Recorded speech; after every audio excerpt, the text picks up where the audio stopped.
there was a very senior Buddhist monk from a Thai lineage, and he was surrounded by hangers-on and flunkies who believed in homeopathy and hippie alternative medicine, this kind of thing.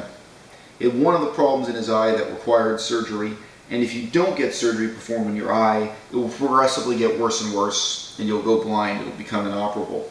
And he's surrounded by people who are telling him, don't get surgery, use this alternative medicine, use some kind of magical cure.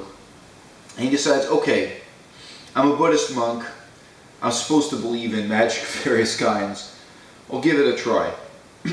He takes off his robes. Controversial. He's already breaking the rules by taking off his robes and dressing like a normal layperson. He gets on an airplane and he flies to India to receive faith healing from the famous Hindu sage Sai Baba.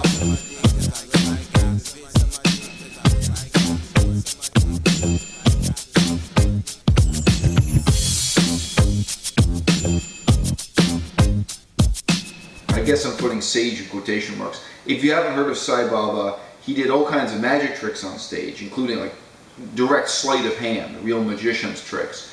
But he also did faith healing. He goes to be healed by Sai Baba. Standing in a row, there's a hallway full of people getting healed by Sai Baba. I think it's during his act. He performs on stage, he heals people on stage, and then he keeps going down a row, I don't know, 100 people, I don't know how many people, who are waiting to be healed.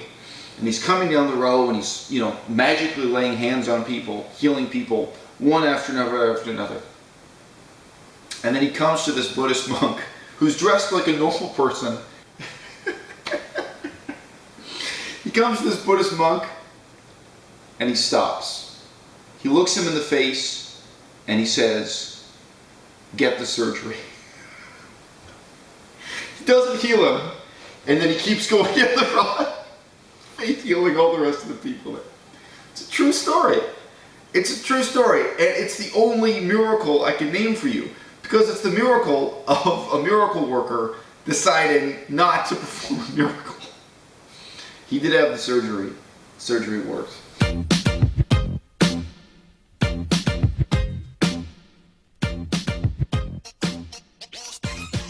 This isn't about to turn into a cooking show, but I just made myself a vegan protein milkshake, and I thought, hey, keep it real, let it sit out while I'm talking to the camera.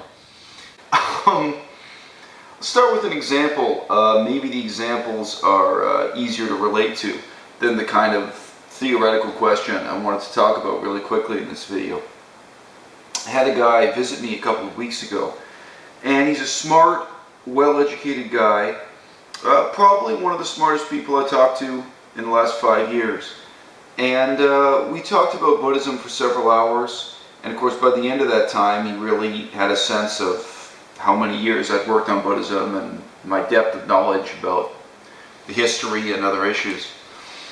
But then he stopped at one point and told me with real excitement, after we'd been talking about all kinds of problems of philosophy, corruption, history, and he stopped and he told me, sort of with his eyes glowing, that he knew one Buddhist temple that didn't have any of these problems. Because of this one temple, he said, they just, worshipped statues, they worshipped this particular god, and if you ask them anything about Buddhist philosophy, they just preach the doctrine of not knowing. They just preach the doctrine that none of them know anything, and there are no answers to any questions. Sounds great. And this guy, again, he's not an idiot. He's really quite bright. But I could see he was taken in by this, and my response was not to question the value of a bunch of monks preaching that they don't know anything, but to ask him a hypothetical question. How would he feel if I told him the exact same thing about a Catholic monastery in Italy, where the monks just worship a god, and then if you want to ask them any questions, they just preach their own pious ignorance? How would he feel if I knew about an Eastern Orthodox temple somewhere in Russia where people professed the same doctrine. Right away, his whole expression changed. The concept of pious ignorance has a pretty deep history in Christianity, and it isn't well suited to Buddhism at all. If you know anything about the history and philosophy of Buddhism, it's got to be the most anti-ignorance religion going, although a lot of people conveniently ignore that side of it. But in posing the question in this way, what I was challenging was the mystique of the exotic that really, for him, made the idea of pious ignorance seem appealing. And right away, if he was just visualizing how he would feel, how he would respond, if we were talking about white Western people doing the same thing with the same excuses in a Western setting, then suddenly it didn't seem so appealing anymore.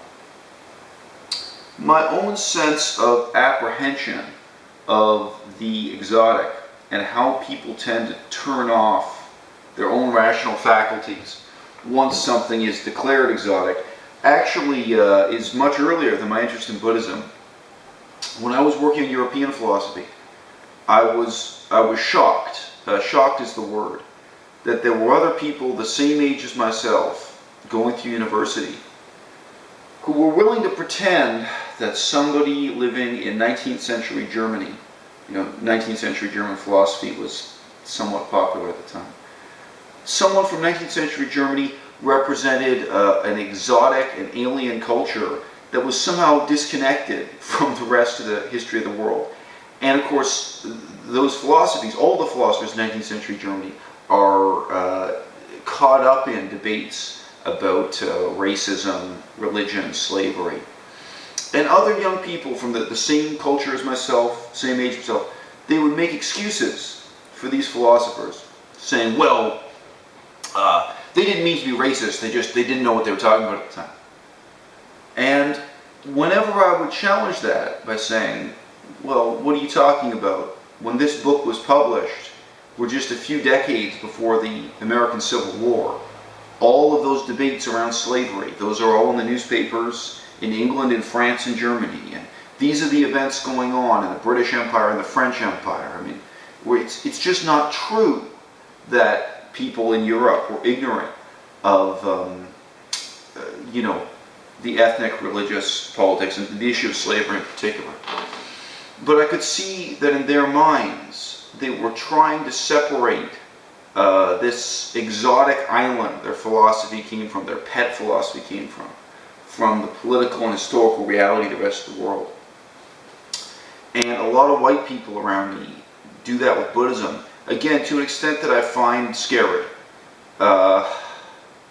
It's not with a lack of sympathy that I say, and again, you can see something click in people's eyes when you talk about this stuff.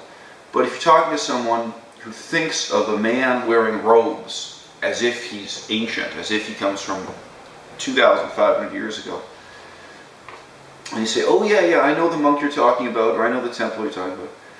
Yeah, the most senior monks there who are now retiring and dying old age, those guys were World War II veterans. Yeah, and then the next generation up that replaced them, they had this kind of education, came out of this type of military background, a few were farmers.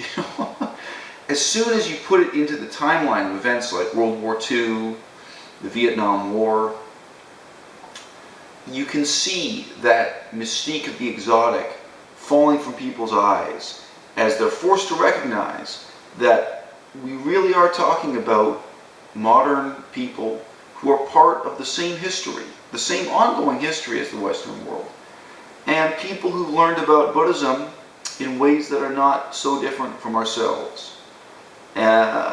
I've had the privilege that many monks were honest with me in talking about their own background.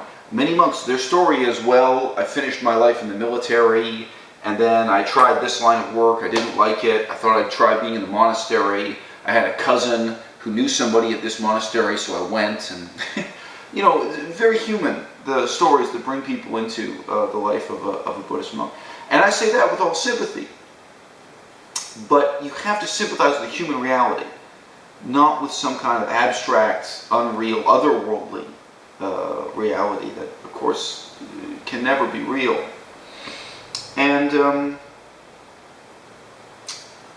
when we set up a barrier between us and them, and when we look across a division that exoticizes what's foreign, really the most dangerous part of it is that we're giving ourselves an excuse to suspend judgment. We're giving ourselves an excuse to turn off the rational part of our minds that we would apply to even someone like a Catholic monk instead of a Buddhist monk, and that we would apply to someone who was selling you a medical treatment as opposed to alternative treatment or a religious practice that's supposed to get the same results.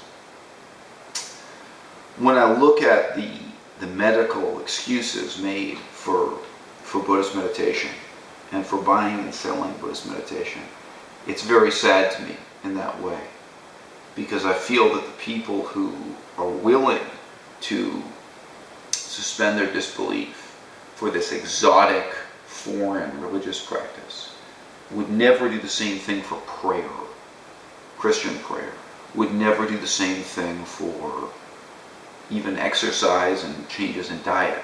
They'd be very skeptical if they were told they get the same results from changes in diet and exercise, although scientifically it may work. But there's just enough of the veneer of the exotic for them to turn off the critical faculty of their brain and embrace uncritically what's bought and sold as meditation today.